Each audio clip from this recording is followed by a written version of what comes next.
Welcome back to Investing in Trading Live, sponsored by Trading Academy. As always, my name is Josh Lilquist. If you missed part of the show, make sure to go to your favorite podcast, Apple Podcasts, iHeartRadio, or Spotify, and listen to Investing in Trading Live.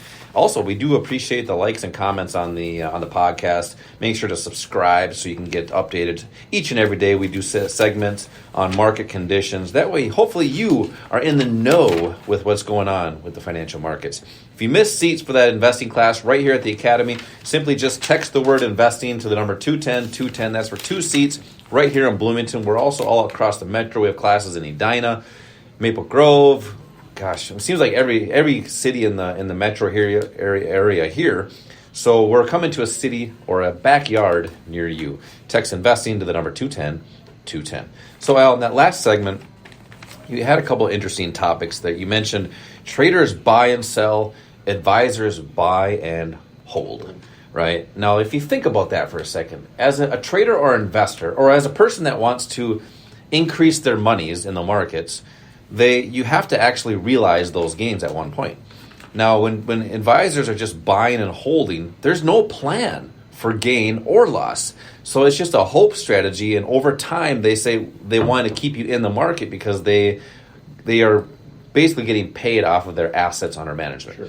Now, as traders are buying and selling, and that's what we train and teach here at the Academy, is strategies to get in at the proper area, strategies to get out at the proper area, and be able to realize those profits and keeping those losses very, very small. That's the name of the game of investing or trading. So let's talk a little bit more about that. You mentioned in the last segment there's a lot of myths that are out there about the market. So we're going to be myth busters on this next segment here. So what do you mean by the myths in the market? Because there's a lot of conditioning out there. You got TV that's owned by, quite frankly, the major banks. I believe BlackRock is a big owner in a lot of the TV stations. So there's reasons that you see certain ads. There's reasons that you see certain commercials on TV because they're trying to create that narrative about the financial markets.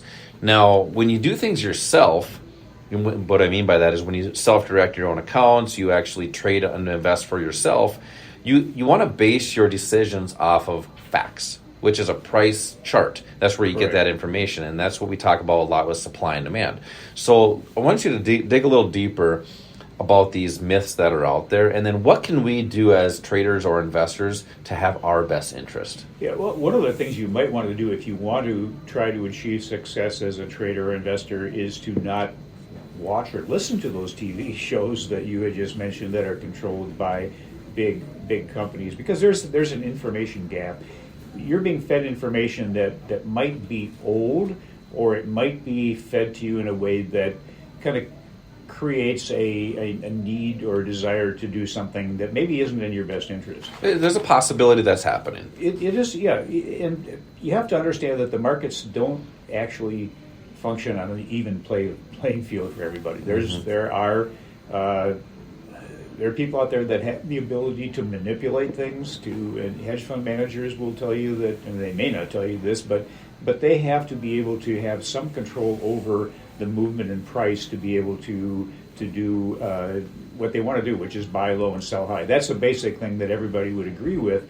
But the public, because of this misinformation and because of the emotions that are involved as a human being, do exactly the opposite. They end up buying high and selling low. But let's look at some of the myths out there. One of them is that, before I talk about the myth, let me just say that one of the greatest benefits that you can have as a trader is to learn how to have proper asset allocation. That's a huge part of what is a success, makes you successful as a trader investor. One of the myths out there. Hold on a second. Can you explain real quick what proper asset allocation actually means? Yeah, it means having your money spread amongst different assets. And one asset is the stock market, equity market. One asset would be the bond market. Those are the two that most people are familiar with. And that's what, you mentioned before that we don't want to come across with the fact that all advisors are bad. Nobody goes into that business to try to not do well for you. It's just that their hands are tied because of the number of clients that they have and what their firms are really encouraging them to use maybe because they get higher fees for them. Yeah, we're not trying to poo-poo them. I mean, we have friends that are brokers and advisors. That's what I did. Yeah, they're great people. Yeah. It's just the industry and the things that they're forced to do as that type of industry is not always in the best interest of your money. Yeah, well, you have to look at the fact that a lot of these advisors have 300, 400, 500 clients that they're dealing with.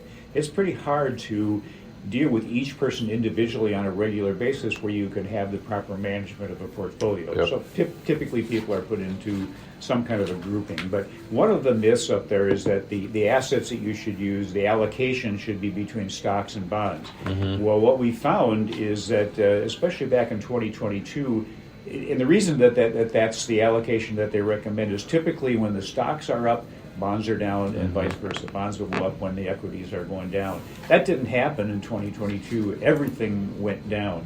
But there are assets that the big players are using that are different than just stocks and bonds. There are assets that are very great assets to use for short-term trading.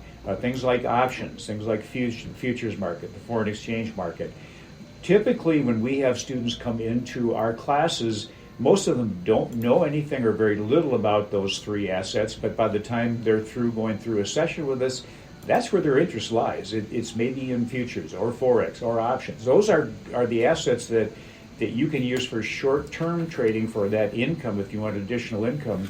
It's what all of the big players, the Wall Street firms, people like Warren Buffett, hedge funds, they use those assets. That is a way where you can have your money allocated in a way where it's not just stocks and bonds. You can have your money allocated in things that have inverse correlation, which is one goes up, one goes down. Things that are not correlated at all, like the S&P 500 and lean hogs, for example. There you go. Are you sure hogs have nothing to do with stocks?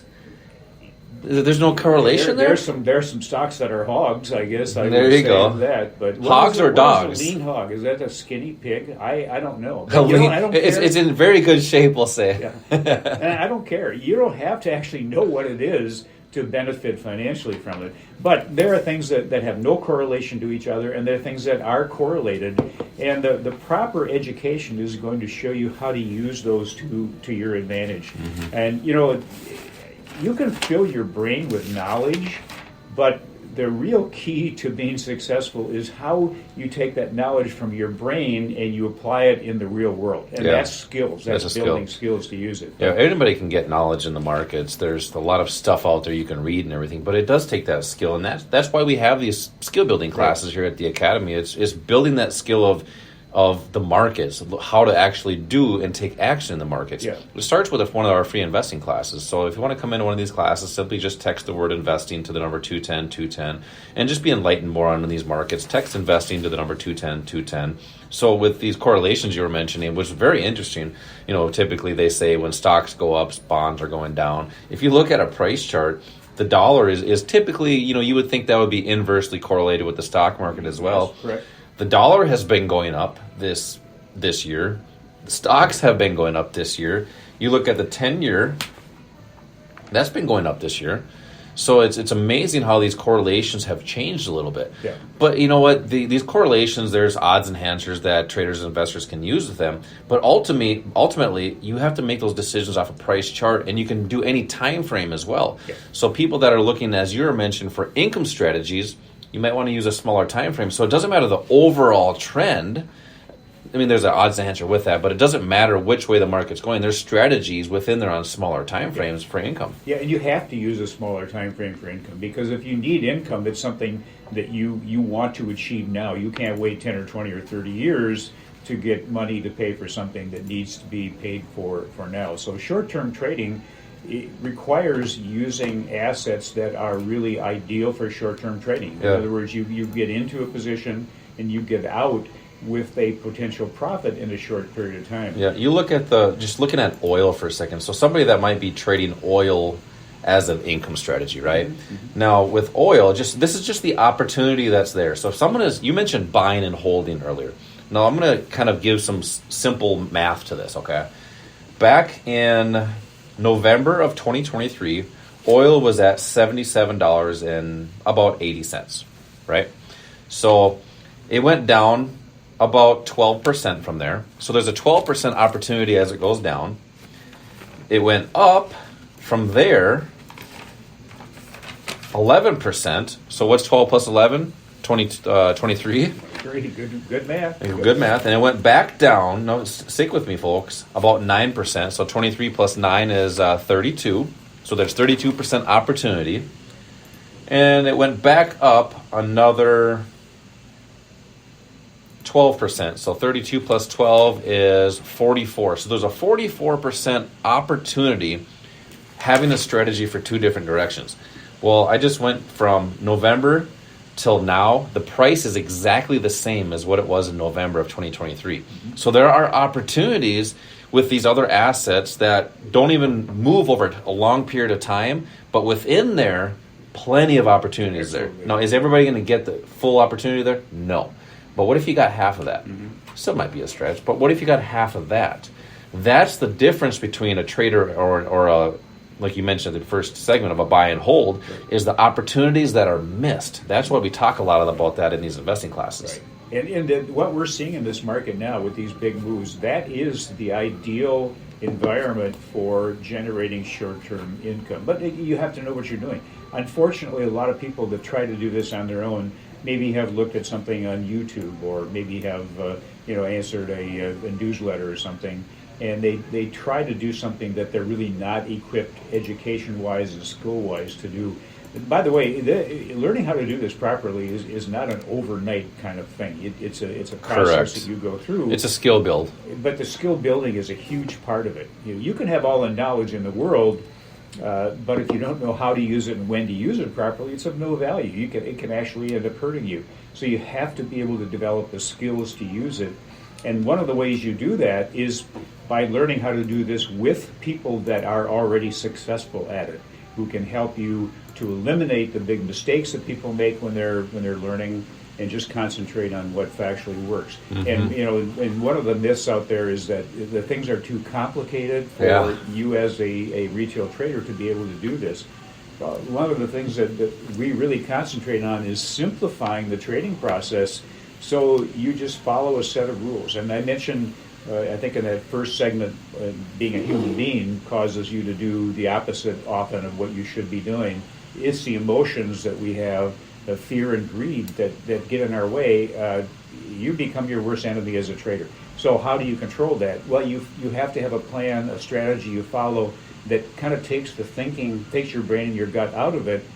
It's a step-by-step process based on a set of rules that do what?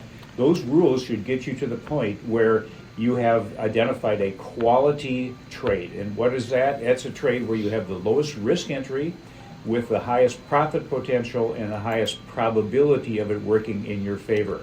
You can't just go out and guess and throw your money at something and have those probabilities in your favor. That's really the key. It's not, in fact, don't even start by looking at what's the most profitable thing. Look at what is going to give you the greatest probability of it working in your favor. That's how you develop consistency as a trader, and that's what will make you successful. I like that. It all comes down to those odds and probabilities, because it's a skill that needs to be acquired and built. It's not knowledge. But if you don't know how to do that, it's one of those things, you don't know what you don't know. And that's why we have these investing classes, to at least show you what the opportunities are, so you can actually make your own decision. You can take your future into your hands, but if you don't know how to do that, you won't do nothing. You won't do anything about it, right? So understanding what these techniques and strategies are to increase your odds, increase your probabilities, having that skill to do that, that just might help you sleep at night as well. And that's what some people just want. They want to be able to sleep better at night, have more comfort and confidence in their future. To come into one of these free investing classes, simply just text the word investing to the number 210 right now for 2 seats. These classes are about 2 hours long, so it's only 2 hours of your time. We do these across the metro as well. Text investing to the number 210 for 2 seats for a free investing class to get started on building for your future. Coming up next, I want to bring some more data to the show here and talk about the S&P 500 returns over the past few years. Mm-hmm. So stay tuned for that. This is Josh and Al, Investing and Trading Live. We will be right back.